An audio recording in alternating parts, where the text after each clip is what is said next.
doesn't get you anywhere. Sorry. My old. Chat. Oh, you've been called to order. Yeah, been called to order. Oh, I'll be glad. Right. I've got 5. No, we're not. It's not. 6 minutes, yeah. So, Bill, see, you put in. Yep. The other official Anyway. recognition of it. I haven't for mine. Ooh. Comes automatically. Oh, I didn't fill the form, I just wrote it. There. Oh, I put a form in. I think I should put a form. in. You got the form link? Sure, it's there. I'll find this. Not right now. No, you need to, because Paul Hanson said you need to do that officially. So, here we go. I wrote to him, and then he wrote back, he said, just put it in. Okay. Then I got it, and I kept it. 10 million, 4 million email. It's very easy.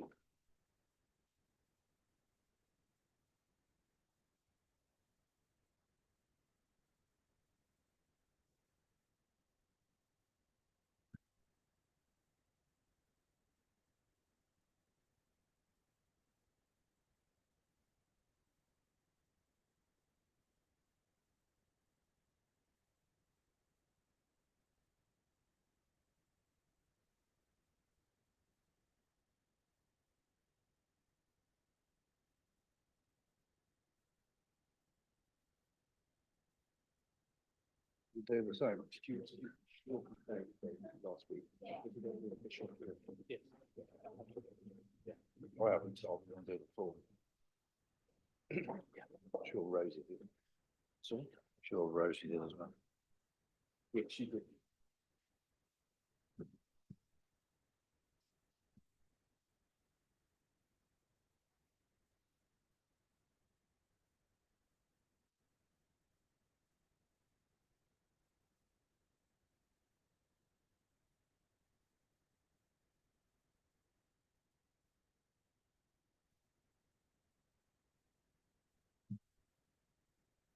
I understand it's item 5, what we're trying to do. To seek delegated authority. I wonder why there's didn't go to planning policy for a discussion there, really, if we're advising officers what to do. Well, I'd make that point for you. Yeah. Sure you will. Trying to go through a meeting without saying anything. You are. I'll give it a go. Yes, right. You've got 0 bloody chance, I think, but. Something to wind me up eventually. Is that the closest place over there to focus in? In front of you is probably the closest. There's one there. I'll go and plug you in. Wow. Oh, there's one there. Yeah, Where? just there, Where is it? there. Brilliant. Oh, thanks very much. It's probably long enough. Thank you very much.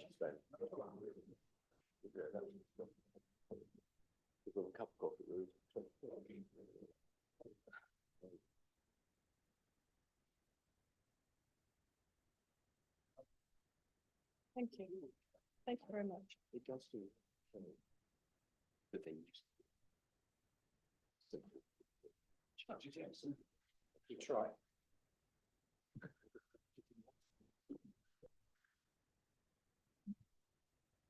Thank you. Yeah. Big mistake there, but. Oh, jelly baby. Oh, yes. Okay. Have a couple of it. Completely sharing your like of those. I'll just have one thing. Jelly babies. Oh, thank you so much. Not good. No. No.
Good afternoon, everybody. Welcome to Strategic Planning Committee. We'll get started with item 1, apologies for absence and notification of substitute members. Can I ask Democratic Service Officer whether any apologies for absence have been received, please? Through you, Chair, the apologies have been received from Councillor David Gaskell and Councillor Nigel Beryl. Thank you. Item 2, declaration of interest. Do any members of the committee have any declarations of interest in any of the items under consideration at this meeting? Okay, item 3, minutes. Due to the quick succession of Strategic Planning Committee meetings, the minutes for the Strategic Planning Committee held on 23rd of September will be presented to the next scheduled meeting on 21st of October. Item 4, Chair's announcements. Members of the public are permitted to film, broadcast and report on the meeting, subject to the efficient running of the meeting not being affected. Only those people who have registered in line with the committee's speaking procedure may address the committee. Members of the public are requested not to call out during the committee's discussions on any item. Anybody who repeatedly disrupts the meeting may be asked to leave. All speakers will have 5 minutes in which to make their statement and are asked to remain seated after they have addressed the committee to answer any questions the committee may have. This meeting is being webcast on the Council's corporate YouTube channel. Therefore, when speaking, please speak clearly and concisely into your microphone at all times. There are no planned fire drills, so if the alarm does sound, evacuation instructions will be given by Democratic Services. Please ensure that any devices are switched off or onto silent mode. For the benefit of the public watching remotely, I will now introduce the committee, starting to my right. Diana Davis, Democratic Services Officer. Sian Webb, Principal Planning and Highways Lawyer.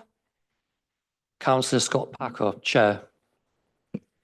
Simon Ellis, Head of Development Management. Nikki Scaife, Major Projects Team Leader. Councillor Rosie Humphreys. Councillor David Smith. Councillor Charles Manners. Councillor Phil Bignell. Councillor Bob Purser. Councillor Sally Keeble. Councillor Anthony Locke. Councillor Trevor Hughes. Councillor Richard Pipes. Thank you. Item 5, 2025/3341/DCO, Green Hill Solar Farm. Application for development consent order to construct, operate, including maintenance and decommission a ground-mounted solar photovoltaic panel array energy generating facility, a battery energy storage system and supporting infrastructure. I'll now hand over to the case officer, Nikki Scaife, to begin the presentation.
Thank you, Chair. So the purpose of this report is to advise members of the proposed Green Hill Solar Farm development, which is a nationally significant infrastructure project, which is to be determined by the Secretary of State and for which the Council are a consultee. It's also, the officer report is intended to explain the development consent order planning process that the development is subject to, And we're looking to seek delegated authority to the Assistant Director of Planning in consultation with the Cabinet Member for Planning and Communities and the Chair of Strategic Planning Committee to respond to consultations and engagement from the developer and the Planning Inspectorate, including the examining authority that the Inspectorate will set up to oversee the process, and to seek delegated authority to allow officers to respond during the various stages of the DCO process, particularly with regards to the submission of a local impact report and a statement of common ground. And to also seek delegated authority to the Assistant Director of Planning for continued engagement with the developer and the Planning Inspectorate on various technical matters during the DCO hearing process, because there will be a number of questions directed directly to officers as part of the 6-month process. The development description is as set out in the officer report, but essentially the overall proposal includes a solar farm, which includes battery storage on land located to the west and south of Wellingborough, Northamptonshire and north of Milton Keynes.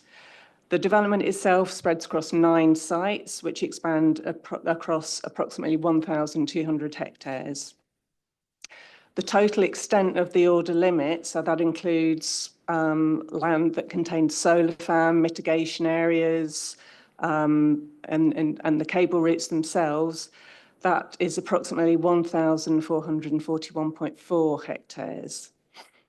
The majority of the development is located within North Northamptonshire Council's administrative area.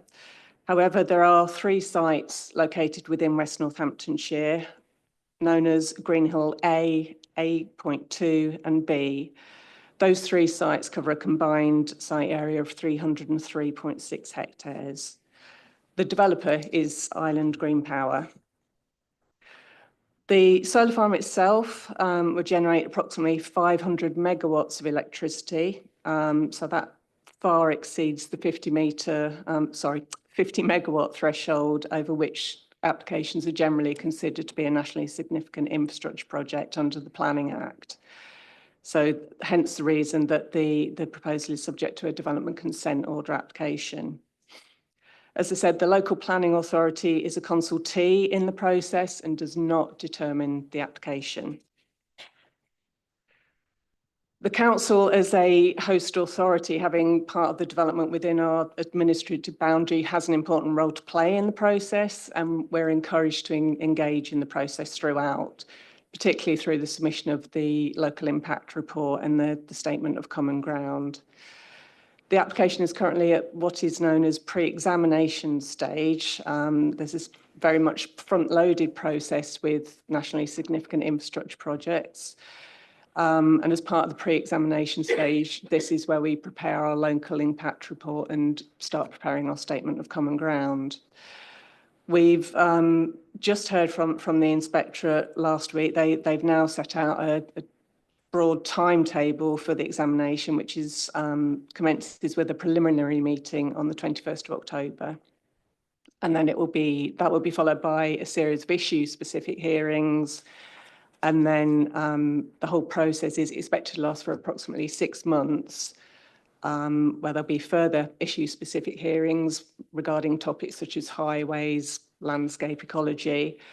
Also, as part of that process, the Inspectorate will continually send a series of questions to the local authorities involved to respond to within certain timeframes. So as I say, it's very much an ongoing back and forth process during that 6 months. If the development consent order is allowed, that's when the local planning authority would be responsible for discharging many of the requirements. They're similar to planning conditions, and effectively the development consent order itself is made up of a series of requirements. And we'd also be responsible for enforcing those requirements. So the stage we're at now, planning are in the process of compiling a local impact report and a statement of common ground. That's in consultation with various internal consultees such as highways, ecology, lead local flood. The council have also engaged a independent landscape consultant to advise on landscape and visual impact matters, and also represent the council at the examination itself at the relevant issue-specific hearing. Deadlines for the submission of local impact reports, a statement of common ground, and any further written representations that the local authority may wish to submit. That all those deadlines are set by the inspectorate, so we have no flexibility on those deadlines. So in view of the need to comply with those deadlines and that work, it's a continuing process. That's why officers are seeking delegated powers as set out in the report to continue to deal with this matter. If I just give you, there's quite extensive amount of material that's been submitted, which is on the Planning Inspectorate's website. But if I just give you a broad overview of the scheme itself. So this slide shows the extent of works in the northern part of the overall site.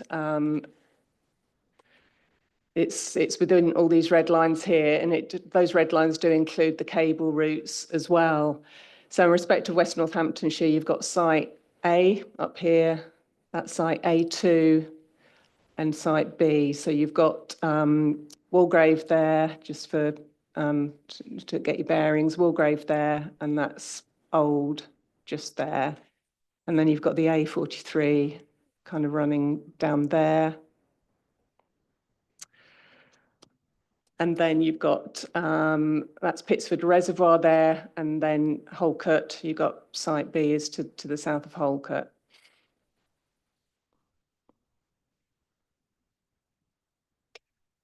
And then further down here, that's where it starts going into the North Northants area. So this is just carrying on further south. Again, this is all kind of within North Northants area, but just to kind of get your bearings.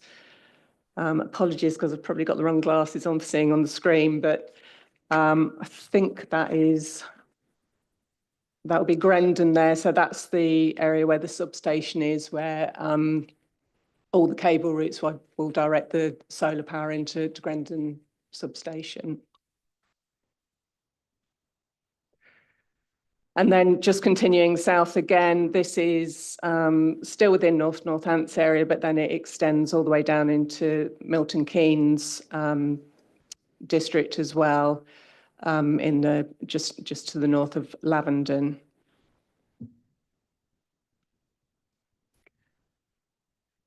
So this is site A within West Northants area.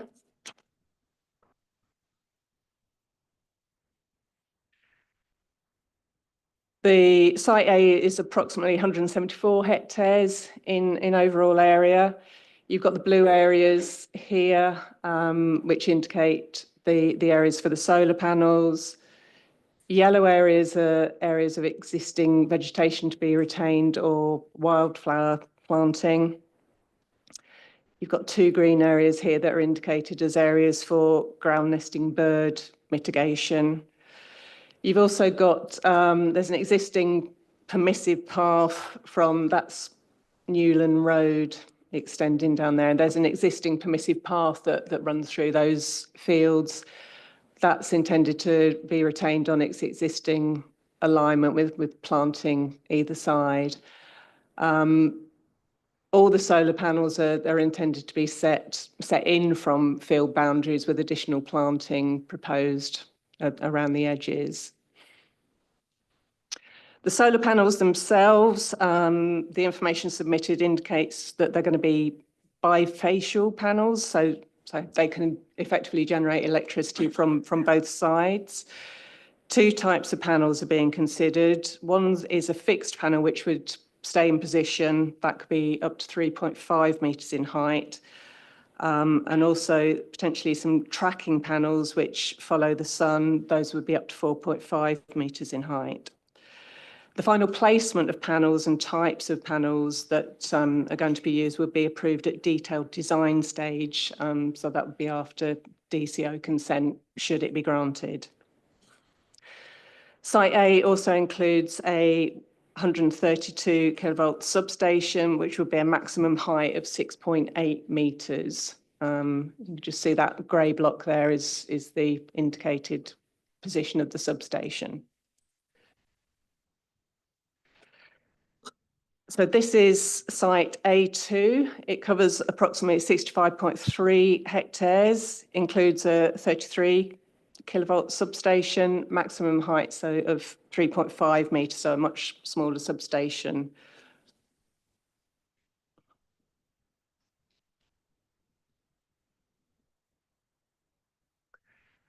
And then this is site B. It's approximately 64.7 hectares, has a 132 kilovolt substation. Again, you can see that grey block area there, maximum height of 6.8 metres.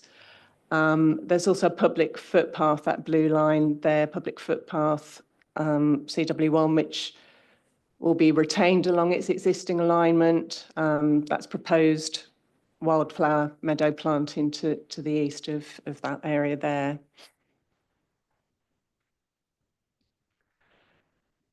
There's several viewpoints within the submitted documentation, so I'll just run you through a few of those. I mean, if effectively all the entire site consists of agricultural fields. This slide here is a viewpoint of site A from the junction of Broughton Road, Newlands Road. That's looking southeast. So the field, effectively the field that you can see in view, using the wrong mouse, field in view there, that's part of the site that would contain solar panels, and the field to the right. This is another view of site A. That's looking from Newlands Road, so the site's beyond that existing hedgerow there, extending beyond. I'm not sure whether I can move down there. Again, you've got Newlands Road running along there, and this is the permissive footpath on site A that would be retained along its existing alignment and same width as existing. This is site A2, looking from Kettering Road. So you're looking southeast into the site. This is the site here and beyond.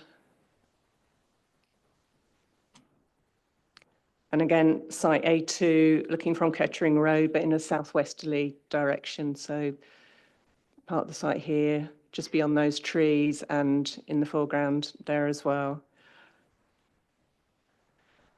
And just a view of site B. These probably aren't the best ones actually to show you, apologies. But this is from the car park at Tithe Farm.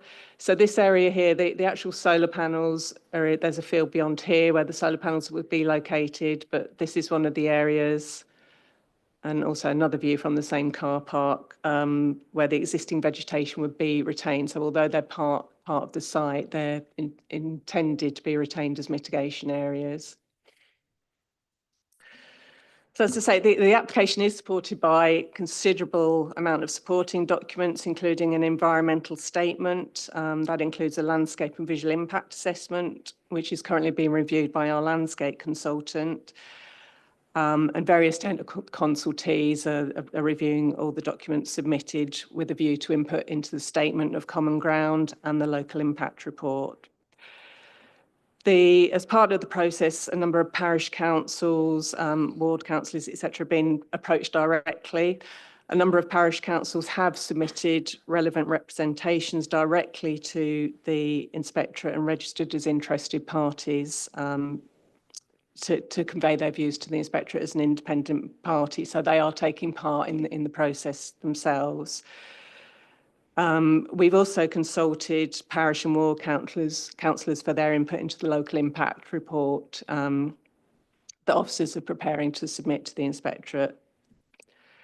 And the local impact report will also take into account relevant local planning policy and responses from consultees.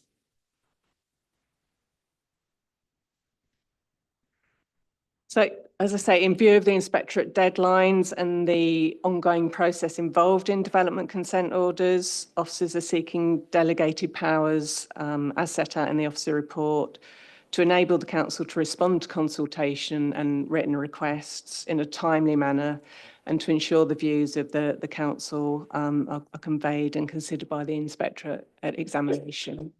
Thank you, Chair. Thank you. Committee, any questions? Thank you, Councillor Pipes. Will we have any battery storage on our land, or is it all in the north? It's all in the north, the battery, yeah. Councillor Keeble. Thank you. I just wonder if you could say I mean, the land's currently in agricultural use. Is it being actively farmed? And if so, what's it being farmed? What type of farming is it? It's varied. If you bear with me, because there are various grades of agricultural grading as well. So, for instance, Site A, it's split over a number of fields, and it does range from, some of the fields are grade 1 down to grade 3B, so kind of less importance. A2 includes some grade 2 down to grade 3B. Site B goes from grade 2 to 3B. So part of the analysis and probably the questions as well, because a lot of the sites have got mitigation areas, so it's trying to unpick which higher grade elements, whether they actually are ones being used for the solar panels, in which case that will form part of our response in the local impact report, kind of raising concerns about that use. Just come back on that. Yeah. What I'm concerned about is it clearly the strategic interest in a number of different things. One is energy, the other is food supply. And I just wondered what that land, if it's actively being farmed and what it's farmed for. I appreciate that there's land of different quality, but generally in this area, I mean, the land's fairly flat, isn't it? And it's generally, this isn't hill farming country. So I wondered what kind of, what animals are being grazed or crops provided there, so that we can have a proper assessment as to the interrelationship between the strategic interest in power and the strategic interest in food. So what I can actually do after this meeting is also, because as I say, there's a lot of documentation, but there is actually a specific chapter within the environmental statement to do with soils and agricultural land uses. So I can circulate that to members, that detail after the meeting. But in terms of Site A, which, so the overall size of Site A, so we've got 1,200 hectares. Basically, they're saying most of Site A is arable, cereals and break crop rotation, but there is grassland at the western edge of the site. Site A2, the total area farmed is 400 hectares. There's an off-laying parcel of arable land farmed on a continuous cereals basis. And then Site B, the total area farmed is 1,500 hectares. It's a mix of arable, bracket cereals land and grassland. The grassland's used for making hay for horse feed. But I can circulate that document so you've got that information. Could I ask some more questions, please? I mean, the total size of this is, in the documentation, it's about 1,400 acres. The average farm size in the UK is 87 to 127 hectares. So that means it's about 10 to 15 farms equivalent of, which is massive in terms of impact on food production. And I wondered, also looking at the plan, there's quite a lot of, it's quite strung out, and you think, well, would this be the end of it, or would the company come back to infill some of those areas between the fields that are planned for solar usage?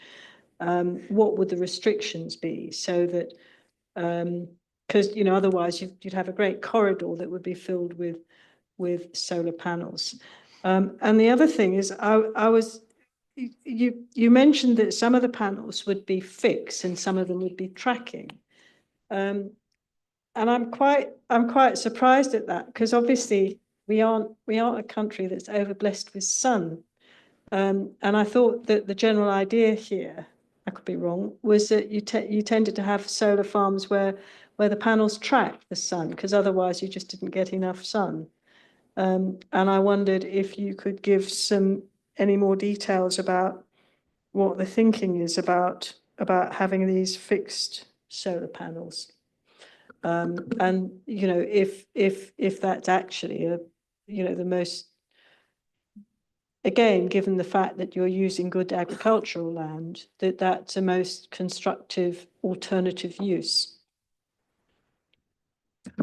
I haven't got that detail to hand, but I can ask the question. As I say, the actual types and spread of the solar panels and where the fixed and tracking go is to be determined at a later stage. But I can go back to the applicant and ask the question as to why they're considering the fixed panels. Yeah, I'd appreciate.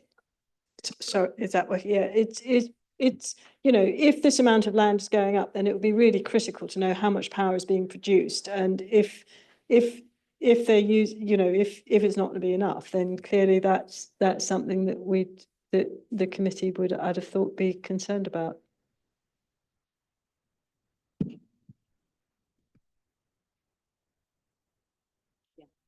Councillor Purser. Yes, thank you, Chair. I just want to go back a step in terms of what, just to understand what the planning inspectorate's role in terms of this application is, and whether the planning inspectorate will be deciding in principle whether this scheme is the best scheme of this sort, or whether there are alternative energy sources that might be considered. My question is, you know, this is a lot of acreage, this is a lot of loss of land use. A small modular nuclear reactor would take up 2 football pitches, which is a very different scale of land use that we've got here. And I'd want to be very clear that this was the kind of the best use of our land, and whether the inspector will be considering that as part of their consideration. So the inspectorate will set up, they have set up an examining body, which I think is made up of 3 different inspectors.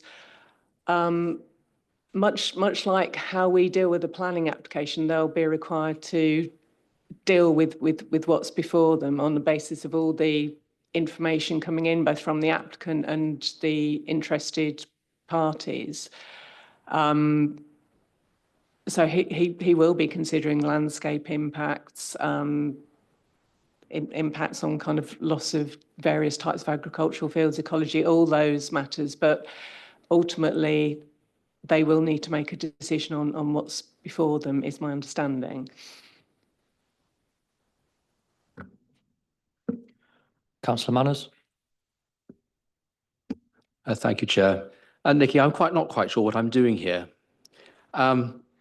It's clearly going to go through. It's been approved. There are huge opposition about it, and there's nobody here opposing. So clearly we're just here for sort of nearly a rubber stamp. I mean, just in response to Councillor Keeble, there are tenant farmers who are going to be completely disadvantaged during this process. It's absolutely shocking.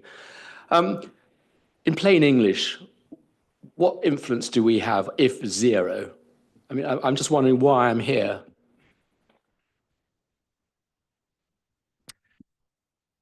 We are a consultee effectively, so as with any consultee, we're here to our input into the process will predominantly be the local impact report and the statement of common ground. So if there are areas of concern, and I suspect, as I say, it's an ongoing process, and I'm still waiting for consultee responses to come back. I suspect there will be concerns from our landscape consultant regarding the visual impacts of it, because it is that we're dealing with very large sites. So can we ask, for instance, the battery, the storage and can we ask them to be lower down, but dug down into the ground? So, because 6 meters is quite a height and we're visually on the flat ground. Is that the extent of our influence, do you think?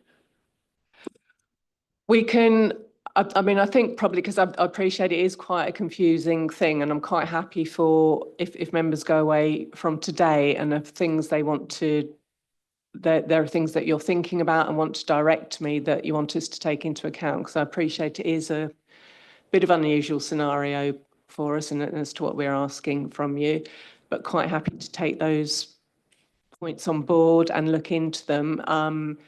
For instance, the visual impact of some of the substations, raise that with our landscape consultant, who I'm due to meet next week.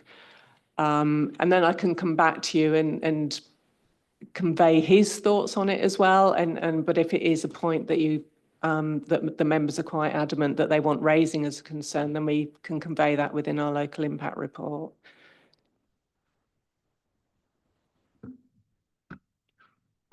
Councillor Hughes. Thank you, Chair. The cables taking the power from the panels to the batteries, are they being installed overhead or underground? And where are the panels made? Thank you. I can answer so the first question, the cables will be underground. I don't know where the panels are being made. Councillor Bignell. Yeah, just a bit of input. A single axis tracking panel is 15 or 20% more efficient, or if you dual track them, they're 25 or 35% more efficient. So it's quite a lot to be gained by having tracking as opposed to non-tracking panels. It's 15 or 25% for single trackers, which go left, right. If they're up, down at left, right, it's 25 to 35% more efficient. Yeah. So. Yeah, Councillor Purser, please. Yeah, Chair. So given this is a multi-site application or a hybrid application or whatever we want to call it, could we look at each site and decide that we would recommend that those sites not be included in this big application? I think we can write our local impact report to if there are sites that kind of there's and as I say, this will probably start to come through a bit more when we talk to our landscape consultant, but there probably are. The site A obviously is the larger site, so there is a more greater visual impact by default from that site. I don't think it would be unreasonable to do it in that way, because we are dealing with 3 separate sites, albeit part of the overall project. And I suspect that there will probably be sites within Northants where there's less concern than others as well. So it's not an unreasonable thing to do. Councillor Humphreys. Thank you, through you, Chair. Nikki, I understand that the landscape architect is the same consultant that Northants Council's using, and having read their initial assessment on the PINS website, their view is that the impact has been understated. So one would imagine that might be the same conclusion as regards our sites. But just on heritage, are there any heritage assets that we're going to comment on, and will that be from our internal officers or an outside consultant? Also, is this the last time this DCO comes to this committee? We're being asked to approve delegation to the assistant director, and is that's the end of our formal involvement in the process? Thank you. So yes, our internal heritage officers are looking at the documentation and commenting on the statement of common ground, and will also be inputting into the local impact report. In terms of coming to committee, that's partly the reason of this report and seeking delegated authority, because of this ongoing process and deadlines, which might not sit well with kind of committee deadlines as well. That's why we're seeking delegated powers, albeit within kind of engagement with portfolio holder and chair.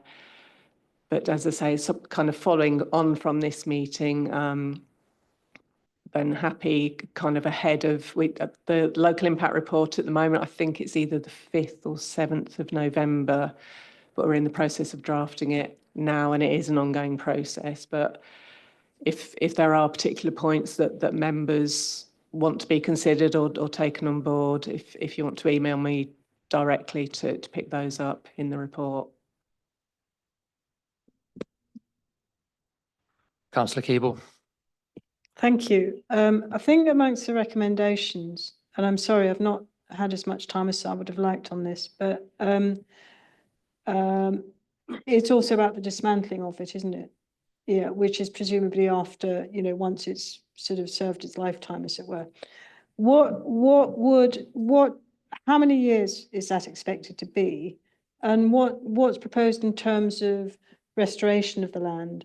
Because presumably there'll be huge degradation of the soil and of the growth in the interim. So how would all of that look, and what would the timescale be?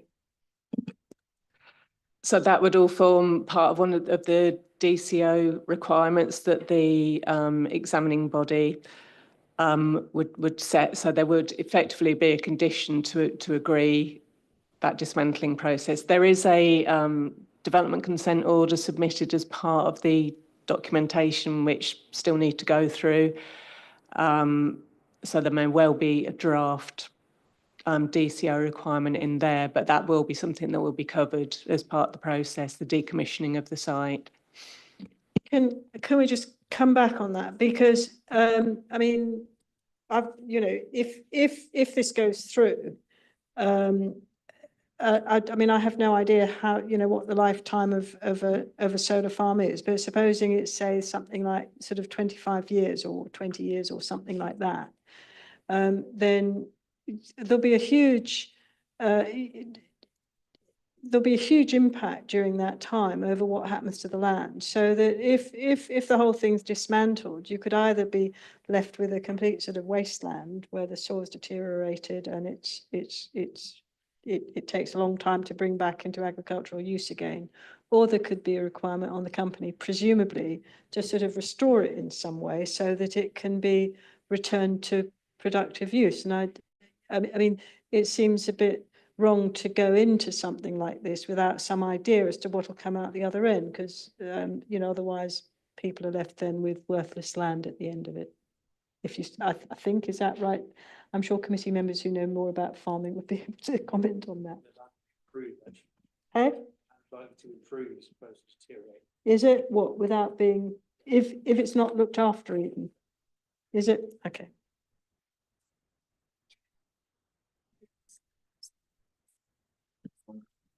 Well, perhaps we could have some advice on that as part of what we get, so that we can see what the kind of deal is. Can I just remind councillors in the committee to use their microphones, please, when talking? One question: are there any listed assets in the area, including bridges, that need to be protected from HGV use when constructing this solar farm? I haven't got the exact plan, but there is a plan showing most of the listed assets seem to be kind of within the actual confines of the villages, surrounding villages themselves. We haven't got anything like canals kind of within very close proximity of the site, or anything affected like that by the sites. So it would be more an impact on the setting of heritage assets. The archaeology officer is also looking. I think there is a site, excuse me, if you just bear with me.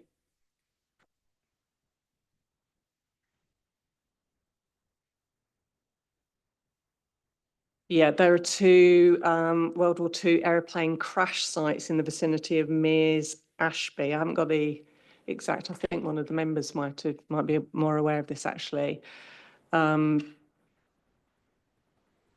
So there are a couple of sites which archaeology have kind of raised that they want a bit more detail on from the applicant. Okay, do we have any other questions from committee to the officers? No, okay, can I invite John Slope, please, councillor for the Moulton ward?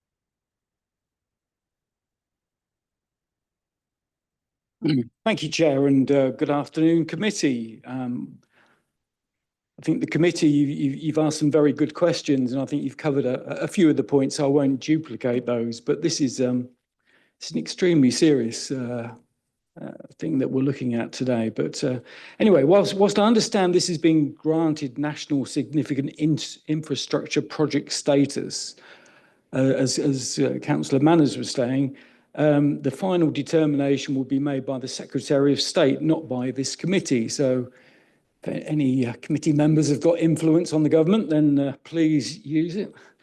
That said, I still object in the strongest possible terms to the proposed Green Hill solar farm. We're not talking about a modest renewable scheme. This is a site of 1,200 hectares, or the equivalent of Heathrow Airport. And that's without the extra, the total being 1,441 with the cable routes. This is not a small contribution to intermittent renewable energy. It is an industrial scale development that will devastate our landscape, threaten our food security, and put our rural communities at risk.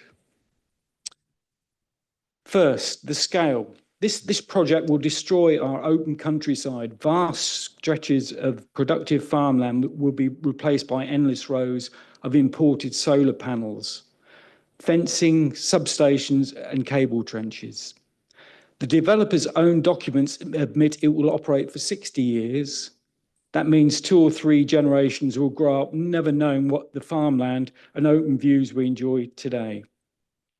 Once the countryside is lost, it's gone forever. Secondly, food security. The UK already imports 40% of its food. In an age of global instability and rising living costs, we should be safeguarding farmland, not carpeting it with panels. Even government policy makes clear that large solar projects should avoid the best and most versatile land. Yet this proposal does exactly the opposite. We cannot feed our nation on promises of net zero. We still need land to grow food.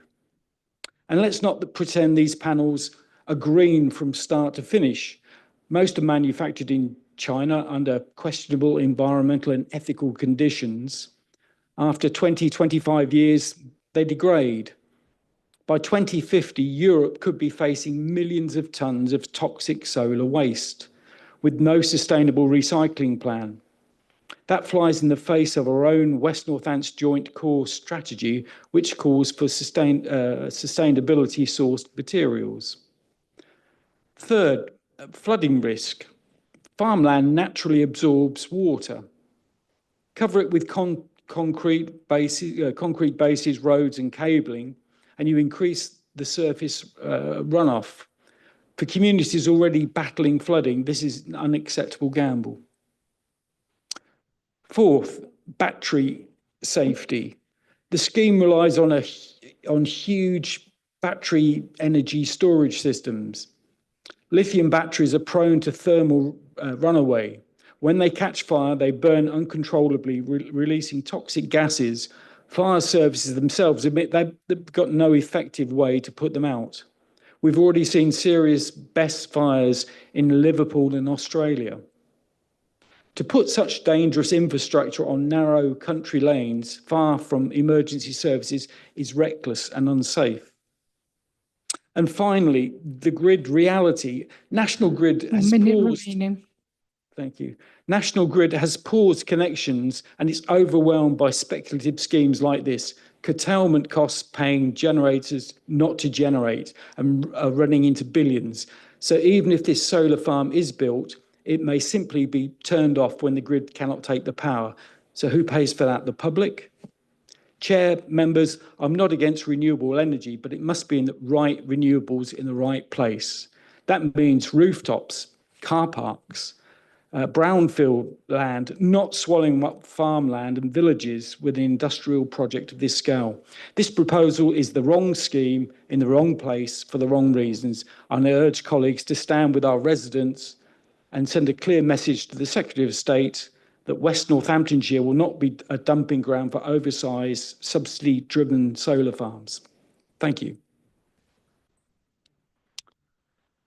Thank you, Councillor. Any questions from the committee? Councillor Manners, please. I go back to my original question. I totally agree with you. But if we reject this as a committee, and I'm going to refer this, where does that leave us? Does that leave us that we don't have a say in the consultation at all? That one's not in my gift. I'll turn to the chair, but it possibly doesn't know either. But I think, as I mentioned, it's in the hands of the Secretary of State. So. Yeah, we'll run the risk of missing deadlines and not being involved properly if Nikki wants to come back. I mean, I would like to turn this down, but I don't. I mean, I think probably in process terms, unfortunately, it won't do us any credit. Is that right? It's just to remind members that we are not the determining authority. So in terms of the way to be doing it, if there are concerns, it's iterating what those concerns are on particular matters, such as, for instance, if there are. But if we turn this down, I get that. If we turn this down as a committee, what does it do to our consultation? You're responding to it. It potentially means that we can't meet deadlines, and therefore we effectively lose the right to have our say as an authority if we miss the deadlines. Right. Yeah. Okay. Thank you. Councillor Keeble. Thank you very much. I mean, I assume what you're looking for is an agreement that the officers under delegated authority can represent our views in consultation with yourselves and other key members. And I would certainly want to see all the concerns that have been expressed around in this meeting put forward to the inspectorate in the strongest possible terms in relation to food security. It's a strategic issue in relation to the visual impact, the heritage impact, concerns about the longevity of the scheme and about any land restoration which might be needed, or mitigation impact that might be needed afterwards, and also about the potential for infill, because you just have to look at the plan and you can see there's lots of empty fields in between, and we could end up with a complete sort of corridor of solar panels. People have also raised issues about the height of the panels, of the technical capacity, and whether actually this is the most productive source of energy, as Councillor Persis said, and whether therefore it presents value in terms of the impact on all the other areas that have been raised here, whether it's actually the best possible land use. So I think that I think that covers the points, and I would hope also that it would be possible for information to come back to the committee, so that if people then looking at the information have further concerns, that members can express their views again. I'm sorry, I haven't written that recommendation down.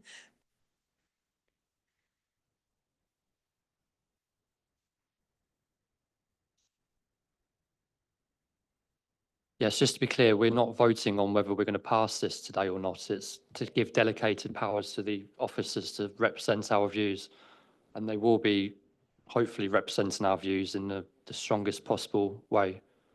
Councillor Purser, did you have something to add?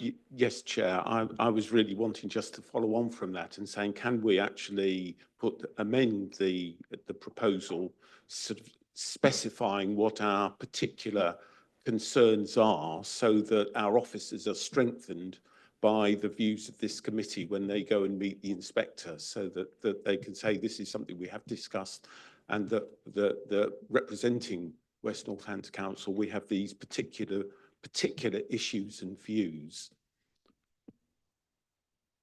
It might be that our legal officer can guide us on our ability to amend this proposal.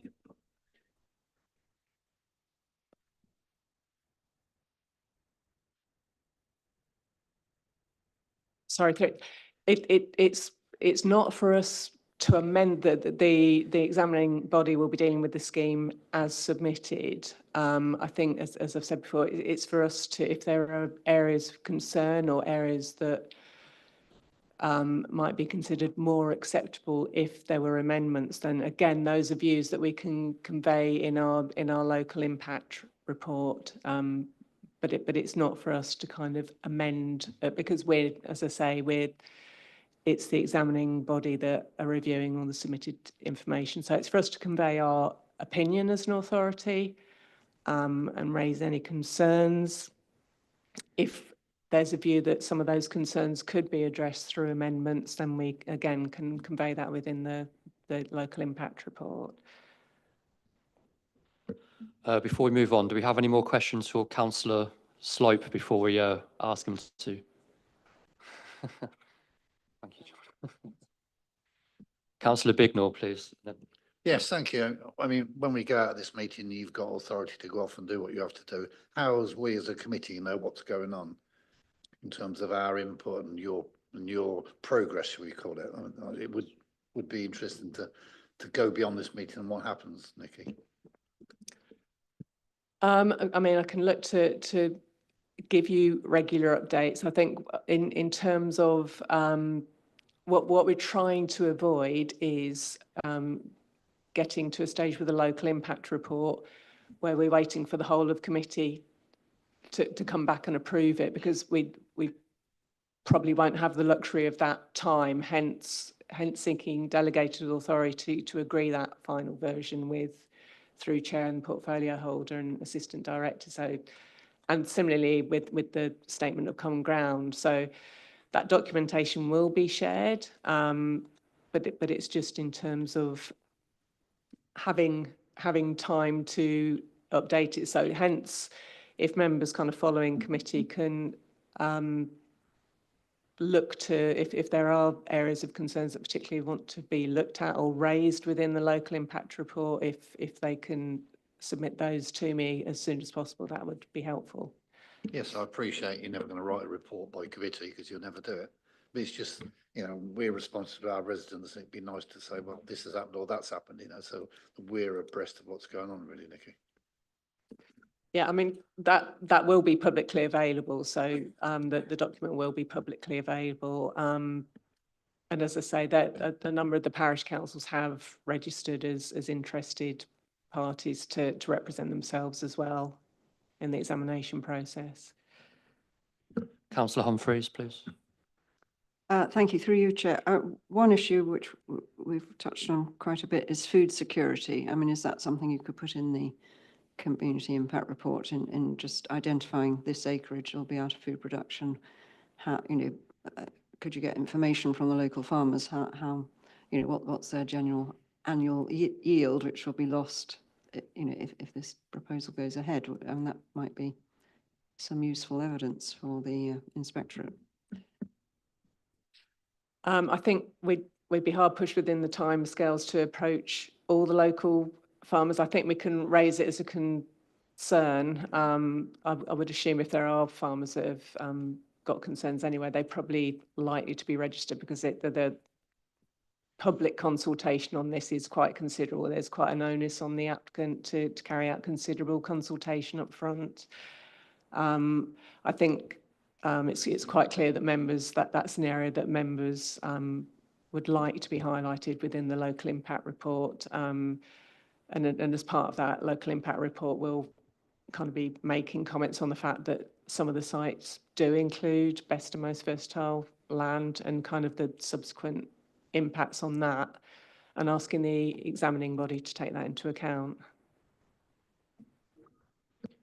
Councillor Manners, please. Thank you, Chair. I mean, maybe, Nikki, a Teams briefing for parish councils and for other people I know you say the information's available, it's probably on the portal, but I have to say, finding stuff on the portal is really quite difficult unless you know your way around and to navigate it. So maybe there's some informal consultation, because it really does affect people. I think there are people on this committee who would be interested in the progress too. I'm not suggesting we have formal briefings at this sort of meeting, but maybe you could consider either briefing document or briefing times on Teams.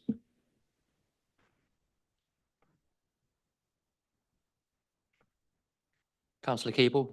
Thank you. I'm sorry, I thought I set out my concerns before, but just for clarity, yeah, it's food security, visual impact, efficiency stroke effectiveness of this as a means, you know, in terms of the power generation over the period, mitigation, land restoration issues, heritage impact, and loss of amenity. There was mention about, you know, paths and wildflower planting, and that really, you know, there's a massive loss of local amenity, which I would have thought goes far beyond what can be remedied by a couple of wildflower bits of land. Yep. Is that more in relation to visual amenity and the experience of, because there's no proposals to reroute any footpaths and they're creating permissive paths around, Yeah. but is it more about just the visual amenity? Yeah, I mean, I realise that in terms of strategic issues about power supply, people's use of the countryside might seem a lesser issue, but actually it's quite it is quite a major issue if people are used to having as an amenity of open space around them, and you have these, and you then have a solar farm, which is huge, then that obviously impacts on the general amenity of the area, their enjoyment of the area, and these are going to be very obtrusive. So, and I don't think that planting a couple of bits of wildflowers is compensation.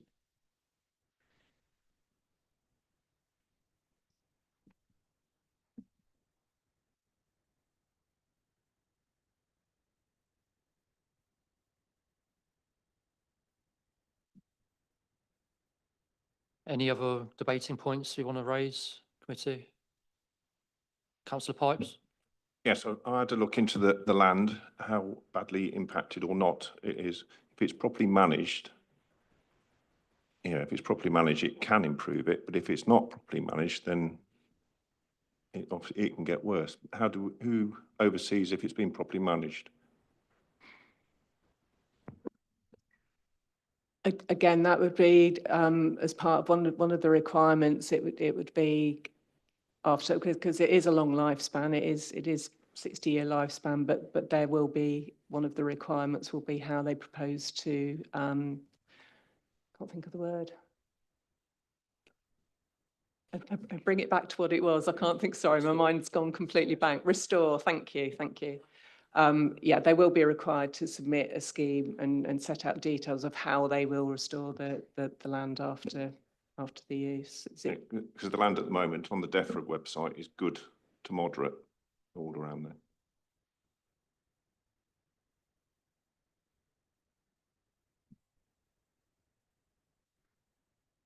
Any other points, Councillor?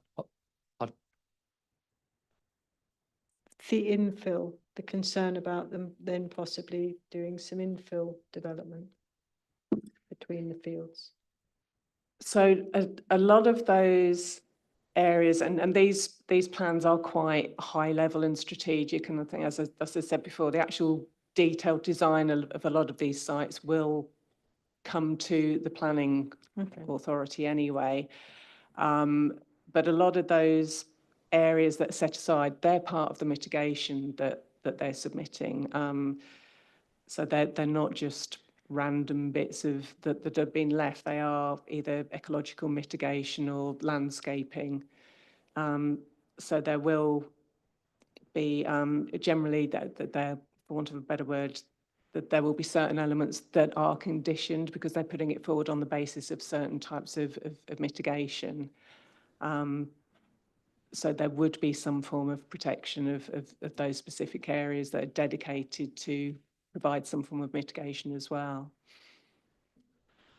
Sorry, Councillor Keeper, I don't want to speak for you here, but the impression I got from your question there was adjacent fields. You're worried that they might be taken over by this at some point as well, not the actual wildflower meadows. Is that correct, or have I got the wrong end of? Sorry, the point about the infill. Yeah, so The- an yeah, the adjacent point field. about- Yeah, the point about the infill was that you've got a string of sites with farms and agricultural land in between. And my concern would be if there were then efforts to buy and convert more of the land into solar farms and what the long-term impact of that would be. So I think that's my concern about that. Thank you. So the plan I showed right at the beginning with the red outline, that is effectively the development and consent order limits. So if can't get my teeth in, if the development consent order was allowed, it would be on the basis of what's within those red outlines. If they wanted to change that in future, they'd have to go through a similar process. To amend the development consent order or come in with another development consent order, depending on the size, or obviously there's not to say that the relevant planning authorities may get subsequent applications for solar farms in the vicinity, but we consider those on their merits at the time. Councillor Humphreys. Thank you. Through you, Chair. Are any of the three sites affecting Oldham Walgrave visible from each other? So Northants, there are sites you can see in succession, can't you? Which obviously devastating impact on amenity, but I wondered if that applied to those sites. Thank you. I suspect not. It's something I can pick up with our landscape officer. A lot of the sites are relatively, they have got some gradient. I think it's more the land, some of the land around them is kind of on a higher level. So there might be some points. I'm just trying to think, probably, I think site A had some raised land. So I'll pick that up with our landscape consultant.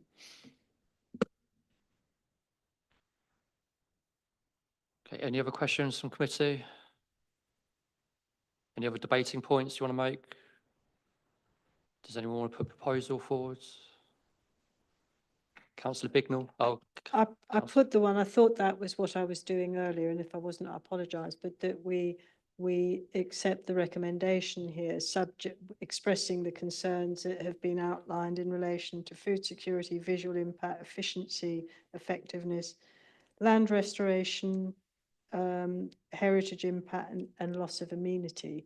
But subject to that, that the officers carry forward, as is in the recommendation, to represent the authority's interests in consultation with yourself and other relevant members. okay, can I have a seconder, please? Councillor Bignell, thank you. Move on to the vote then to accept the officer's recommendation, all four.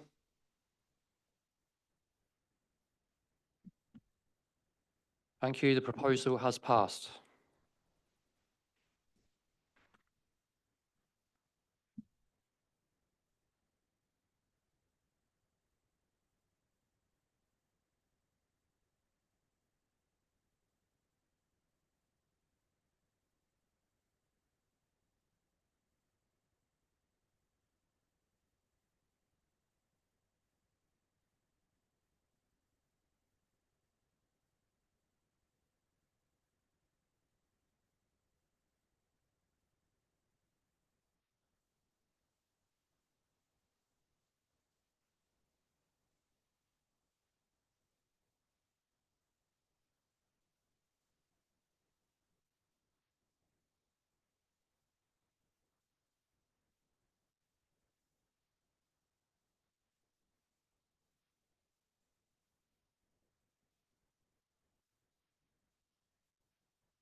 Okay, moving on to item 6, 2025/1448/MAR, land at Toaster Vale, Toaster. So the proposal is approval of reserve matters, access, appearance, landscaping, layout and scale in respect of main local centre comprising of convenience store, 6 shop units and 6 flats and houses, 5 houses, pursuant to outline application S/2374/OUTWNS. I will now hand over to Case Officer Daniel Callis to begin the presentation. Thank you, Chair. Yes, so item 6 is, as described, application for reserve matters approval for the main local centre on the Toaster South Sustainable Urban Extension. The proposal includes retail units as well as 5 dwellings and 6 flats. The application is for all reserve matters within the area outlined in red on the plan on the screen. And so I'll just take you first through some photographs of the site. So this is in the north corner of the site, looking south. You can see the Marie Weller Primary School on the right-hand side of the image. The road is one of the main spine roads through the development, and the application site is on the left-hand side. You can see dwellings have been constructed around all sides of the site. The crane that you can see in the middle ground is relating to the construction of the care home, which was approved by this committee about a year ago. So we're just sort of coming down a little bit further south. This is outside the school looking east. The application site is the land on the opposite side of the road. You can see the care home again, and 3-storey block of flats that's adjacent to the southeastern corner of the site. And then just panning back round, looking north, back to where we were before. So you just sort of get an understanding of the context of the site. It's fairly flat, fronts onto 2 of the key internal spine roads, has bus stops out the front between it and the school, and is generally already prepared for development. Another view panning round, looking back at the school. And then this is the view from Lincoln Street, which is to the northeast of the site, so that there would be pedestrian and cycle access through to the local centre from this position here. So I'll just go back to the proposed site layout. So as I said, the location is adjacent to the primary school and opposite the care home. The idea is to create a focal square that then creates a strong sense of place and a heart to the development, delivering some of the key community facilities, serving the community around this key sort of node within the development. There's 7 retail units, one of those being a larger convenience store, so that's the unit up here. And that's within a block that then has a second smaller unit within that. And then we have a parade of 5 shops, or 5 units, sorry, down this side of the square.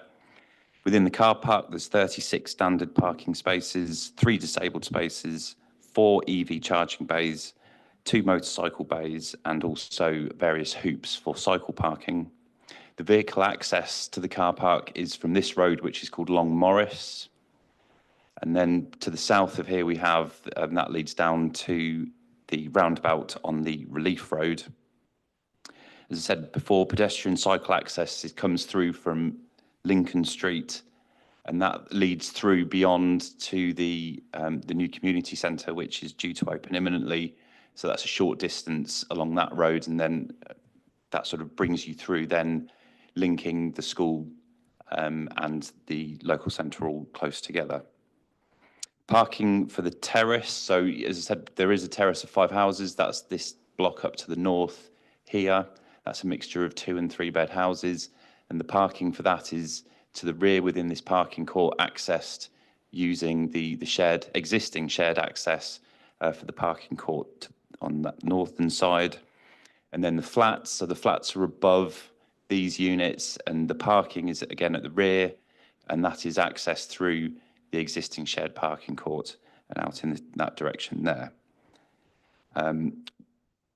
So within the terrace, each house is provided with 2 allocated parking spaces. For the flats, there is 1 allocated parking space, but then there is 1 surplus space essentially for visitors, although visitors would in theory be able to park also within the public parking within the main square. There's a loading bay positioned on the spine road here, which primarily provides access to the larger convenience store. There is a need to slightly relocate the bus stops, which have already gone in order to accommodate that. The precise detailing of that and their relationship to the pedestrian crossings is going to be dealt with through the Section 278 agreement with Highways. But generally, in broad terms, the arrangement is satisfactory. In addition, it's important to note that there's this vacant area of land on the eastern side of the block. This area is left for the provision of a children's day nursery in future. There is a requirement in the outline consent for the local centre to include a day nursery. That doesn't form part of this application, but the space that's retained through initial master planning that we've had through the pre-app stage of this scheme development makes provision for that to come forward separately at a future date if that is viable.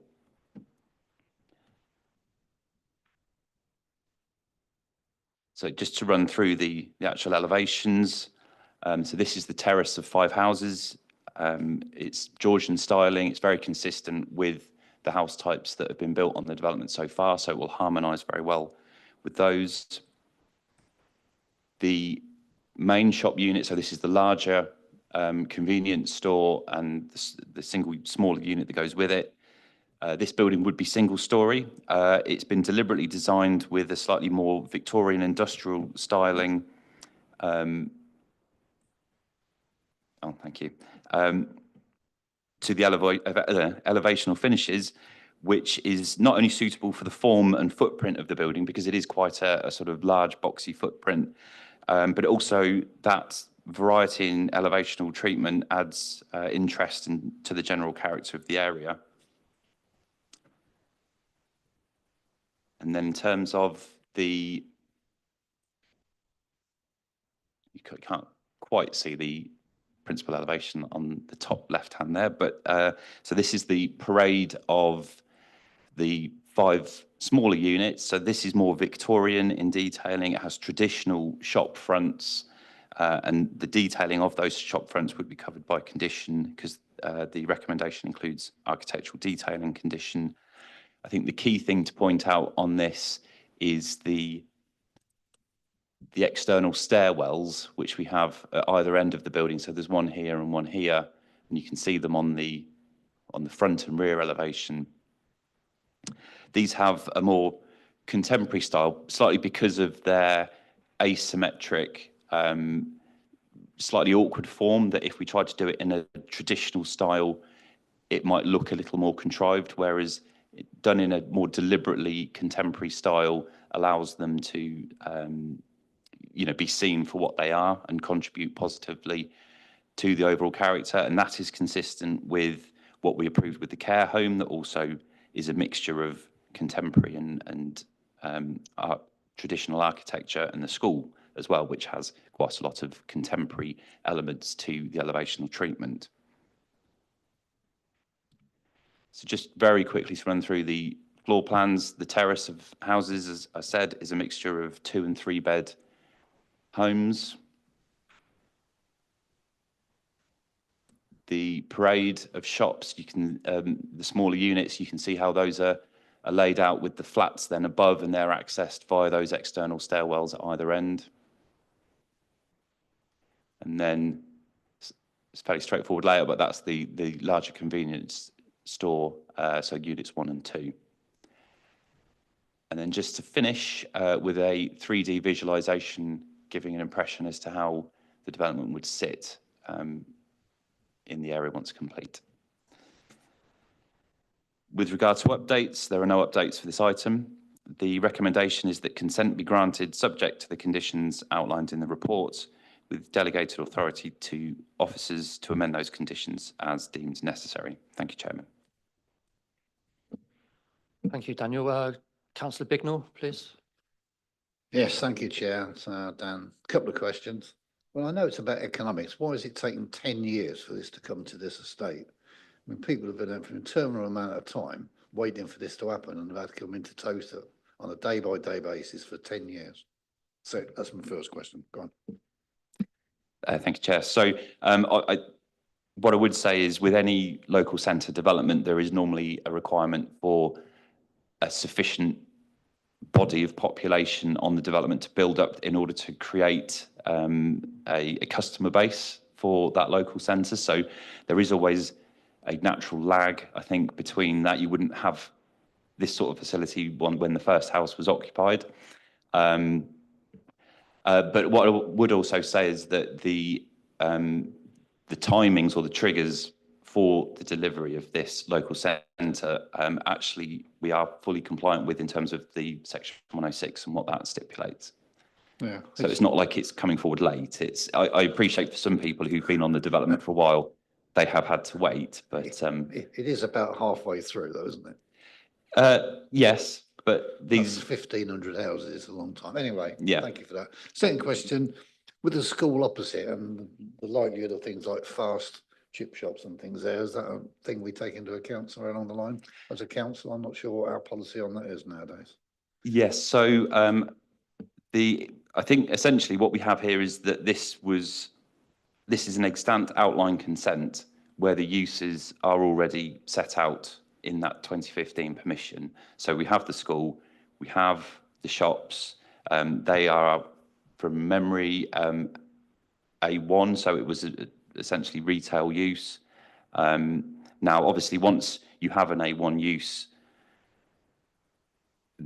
because the use class has changed and it's now class E, and there are various permitted changes. Yeah, there is the potential. What I'm saying is I think we don't necessarily have a full level of control over this because of the age of the consent that we might possibly have now. Similarly, I don't think within the current development plan there's actually any policies that restrict. I believe it's in the emerging.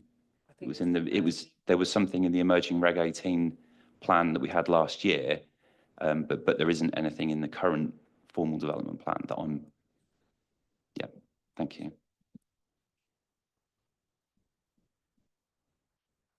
Councillor Keeble. Thank you very much. It looks like a really nice centre. There's quite a lot going on. It's quite busy in terms of the land usages. So you've got primary school, care home, nursery, and then loading bays and bus stops and people going in and out to shop.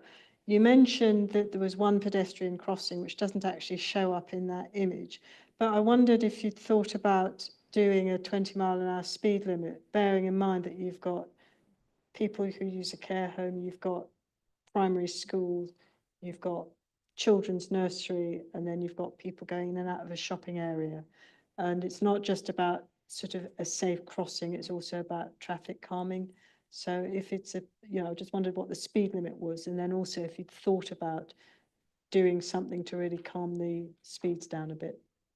Okay, thank you. So, yeah, in terms of the speed limit, I believe it's 30 miles an hour as standard at the moment. However, there is the formal Section 278 approvals and the formal adoption process to go through, and it would be obviously for the Highway Authority to indicate if they felt that there was a need for traffic calming, reduced speed limits, etc., as part of that process. Sorry, Chair, I'm not familiar. Can this committee ask for that to happen? Because you have got a lot of usage. You have got a lot of people who've got, limited mobility for one reason or another, walking around there. And you've got buses and you've got cars going in and out of a shopping centre. And in quite a lot of places, it's quite standard to have 20-mile-an-hour limits around primary schools. So would it be possible to get that in, or to get, you know, to certainly get more than one pedestrian crossing. Thank you, Chair. I mean, what I would say is in terms of the pedestrian crossings, as you can see there, it's more just of the drop curb tactile paving crossing. So there's not a traffic light controlled crossing. I mean, these are internal spine roads within the development. It's not as though people are having to cross the relief road or a main road. It's just that these are the key sort of arterial routes within the development itself. We have had comments from Highways on the application. They haven't mentioned anything about reducing the speed limit. I think there may have been a comment about possibly doing like a raised table on the junction, where almost like a speed hump junction around the junction in the foreground there. But it's something that would be dealt with more through Persimmon, who are the lead developer, through the Section 278 agreement with the Highway Authority. I don't believe it's something that we can necessarily stipulate at this stage. Through you, Chair. Speed limits and highway issues are a matter for highways. They're not a matter for planning. So as Dan has said, it would be through a 278 or 38 agreement that could be, but it's a highway function and not a planning function. Thank you. Chair, I completely understand that it's highways function and there's a lot of bureaucracy. However, if you look at that, you know, the reality of people moving around that kind of a space is that they need to be able to get across safely.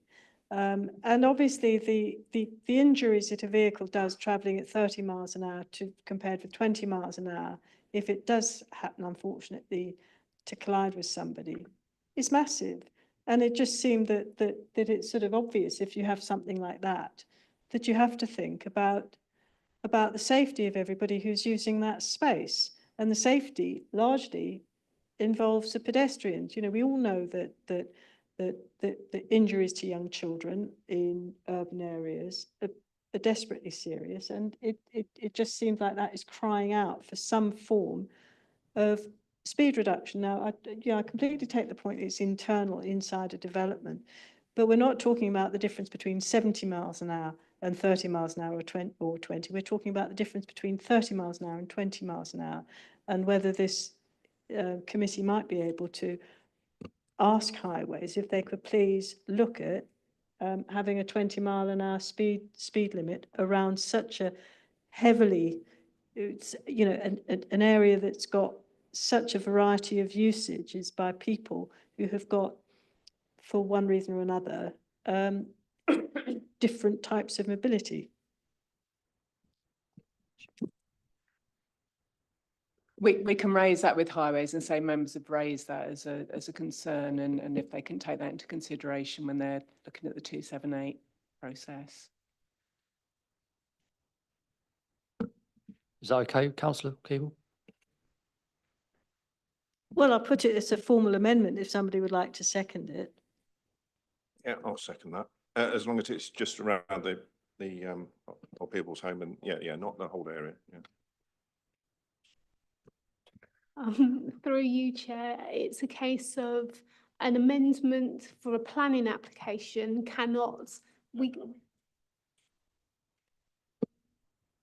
a request, as Nikki said, I'm looking at Simon. Yeah, we can pass that on, but we can't put anything on the decision notice because it's a separate approval. Councillor Bignell. Yes, Dan, to be fair, that road there you indicate is Redcar Road, which runs right down from the vets all the way to the whole estate. It is the major road of that estate. And if you go around the corner to the left there, they've already put speed bumps in the road there because they're obviously aware of what's going on. It's a horrible road to drive along because it bounces you to hell. And that is it because it runs through the whole estate. So I fully support my colleagues. There really needs to be a limit around there. Thank you, Chair. Just to respond on that, I mean, certainly we can do that. The speed humps that are there, I believe, are temporary speed humps, more to do with the construction traffic. But that's one side. That you are correct that there is known speeding problems along Redcar Road. The council's had complaints about other parts of Redcar Road It's certainly something we can pass on to Highways for them to consider. As you know, the existing known problems elsewhere in Redcar Road, it may well be that they require traffic calming or speed restrictions along the road as part of the adoption process when we get to that stage. Okay.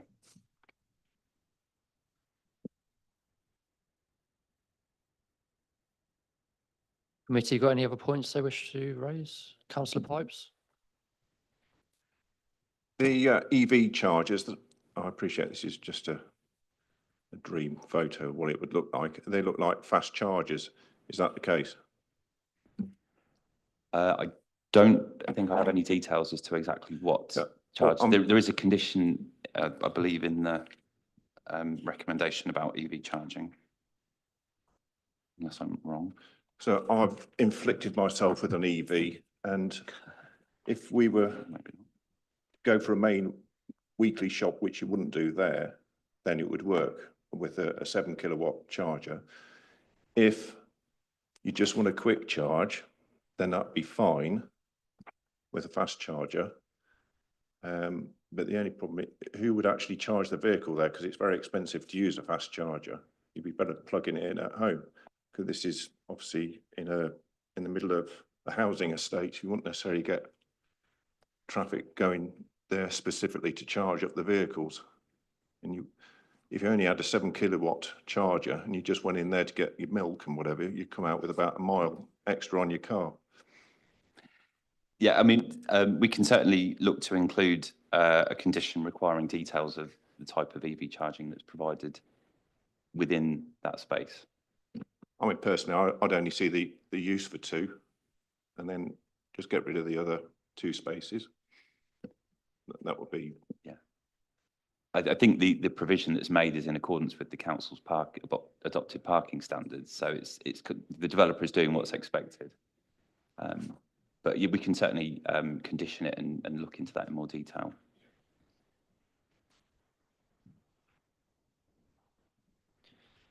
Anything else?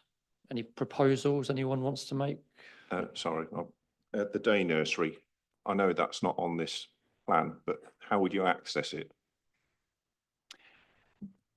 Thank you, Chair. So it would be accessed through, off Lincoln Street, which is the street at the back of the the local centre. So there'd be customer parking or public parking within the main square parking that we see on this proposal, and then it's that short walk through to Lincoln Street, or alternatively accessing it from Lincoln Street in order to park actually on the nursery site, which would be where staff would park it or visitors.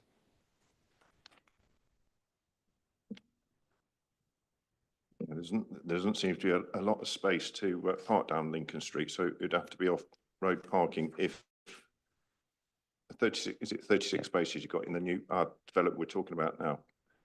Yeah, that's not a lot when you want to drop your kid off at day nursery, and I don't know where everyone would park. No, so there would be some provision for parking on site within the nursery parcel. Yeah.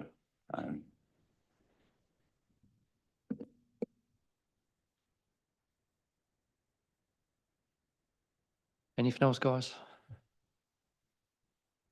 Councillor Keeble? If we're approving the recommendation, we can just also note the request to write to Highways, yeah? Not as part of the planning recommendation. And can we have a reply, please, so that we know what their response is? Yeah, that's fine.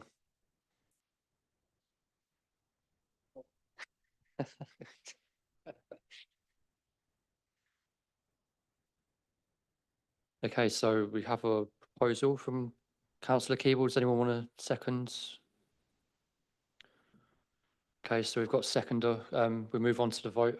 All those to accept the officer recommendation for? Against? Okay, the proposal is passed. Thank you. Item 7, urgent business. There is no items of urgent business, and therefore now close the meeting at 15.